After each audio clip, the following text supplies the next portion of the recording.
UFC 2025 best cards.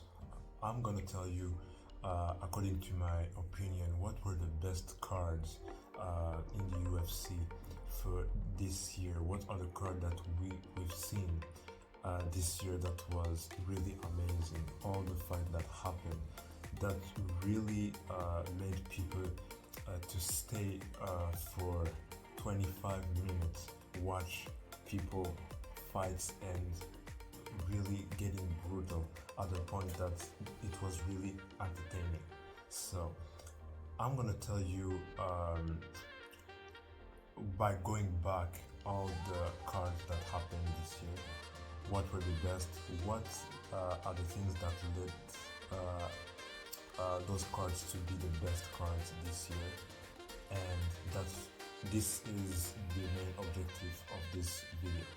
But first, I want you to do three couple of things. I want you to click on the like button and subscribe, and also don't forget to share your opinions. I'll be really interested to know down in the comments what you guys think of the cards that, according to me, are the best in this year. That has been the best this year. So. For this year, we had many cards that were really, really amazing to watch. The first one that comes to my mind is UFC 311. UFC 311, in that card, there was three main fights that happened that was really, really fun to watch. The first one was Yuri Prohaska versus Jamahal Hill. That fight was a real good one. It was so entertaining, especially the scenario, the way the fight went through was really. Even though I knew Prohaska was about to win against a guy like Jamahal Hill, I didn't expect the way he won. I know he would won, but not by a TKO. I know Jamahal Hill was about to really get all his flame blown up, but not at that point. Not at the point of getting KO, and that was really amazing, especially considering he got kicked in the balls, and it's led him to there was a real, like a huge pause for Yuri Prohaska to recover, but he recovered, and then we pursued the fight, and he in the third round, in the last round, he managed to get a KO via KO against Jamahal Hill. That was a really great fight. And then it was Jamahal Hill also made. He's the one who made it really fun, because he wasn't just there, taking shots and doing nothing. He was also putting like big punches, throwing big punches at Yuri. It's just that Yuri was able to escalate most of them. So shout out to those two fighters. They were really good. And following up next was Merab Dvalishvili. He also fought. I don't remember the fighter name. His fight was also great.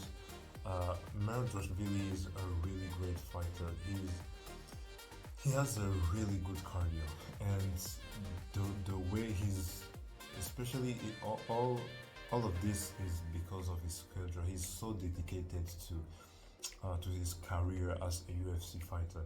So the way he always wins is not surprising at all. He's the one who had more cards to play.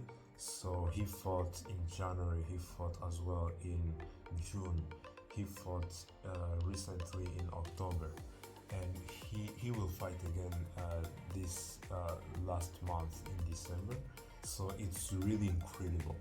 It's incredible to see how he always wants to fight, and he really has a gas tank. to go out there and make a show. Like anytime he won a fight, it's really incredible.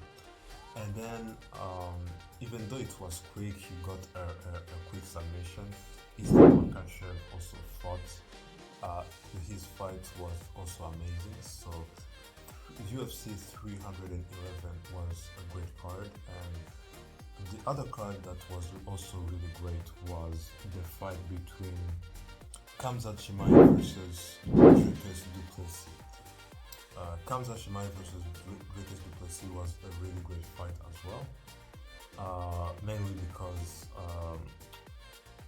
there were fights below which were also amazing. But this card was really great because even though it wasn't entertaining at a point where they were all exchanging punches, that was not the case. But below that card there were many great fights, and if I can recall the fight of Prates, the way Prates got the knockouts using his elbow. And also Michael Venom Page also fought against so he fought, and then it was also a really good fight. There are many KOs that were landed by the fighters, so which made it a great card as well. And following up next, before the UFC 320, Lopez versus Jan Silva was also a really good fight. There were many big fights that I can recall, and it was a really amazing fight, especially when it was about to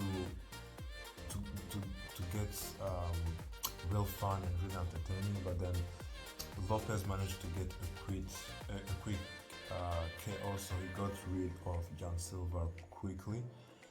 So, which led it to finish quickly, but then the thing is, the way it started was really entertaining, and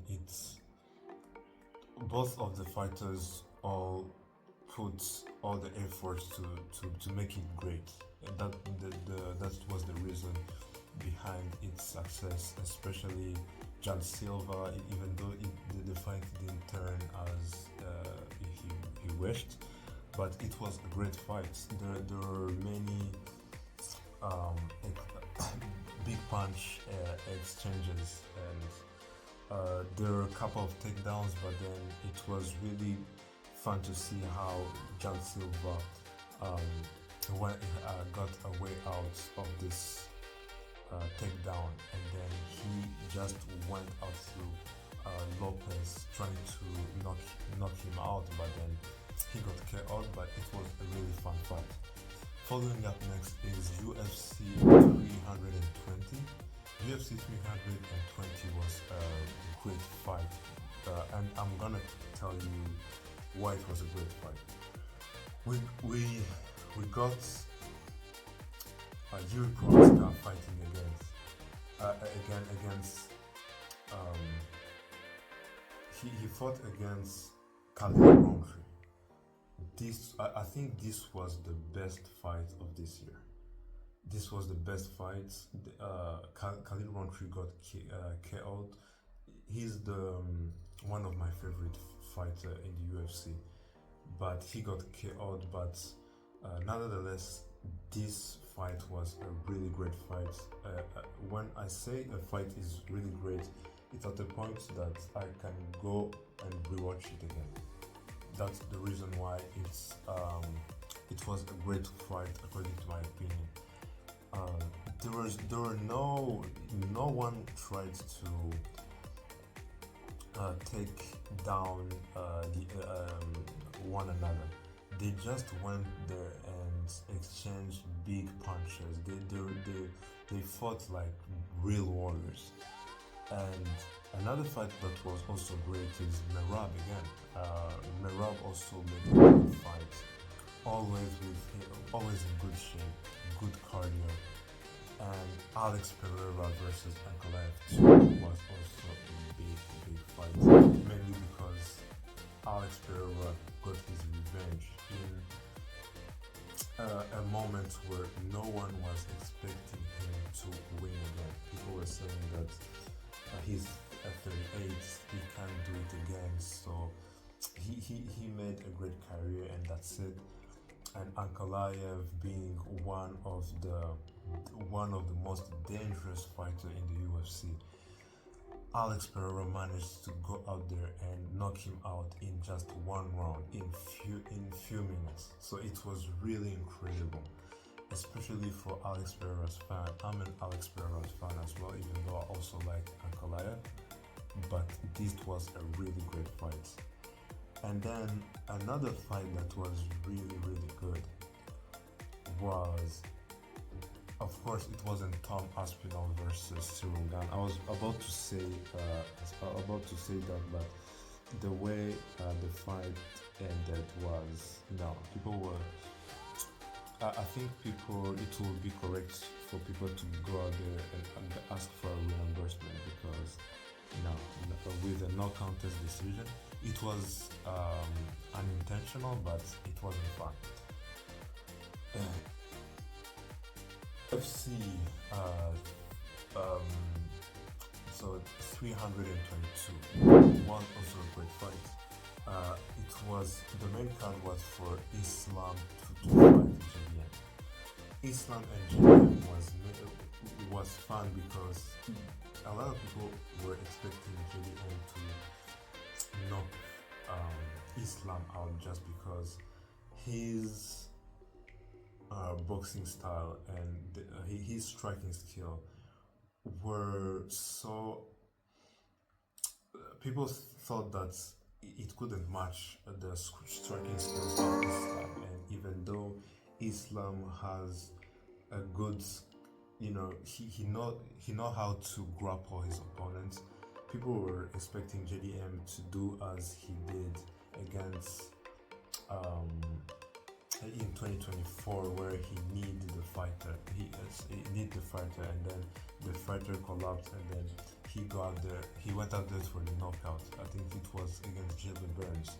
People were expecting that this scenario could happen to Islam, but that wasn't the case because Islam is a fighter that is on another level. So he's an elite fighter, by the way. So he went out there and win, which was not as unexpected, but for people who go and analyze before making any prediction or any assumption, Islam was obviously about to win, but not all of the people think this way. And the thing that made it a great fight, it's because there were a couple of fights that were really amazing as well to watch. I can't forget to recall Leon Edwards versus Prates. Oh my god, the way Prates knocked out Leon was so incredible, as well as Michael Morales also got a really good knockout, and a couple of other knockouts as well.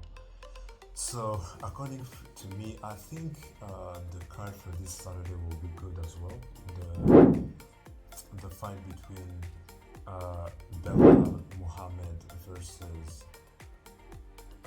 Ian Gary will be good, no doubt, and as well the one for Dan Hooker will be good as well. So I don't need to give any prediction for that. I'm sure it will be a really good card. The one for December as well, I think.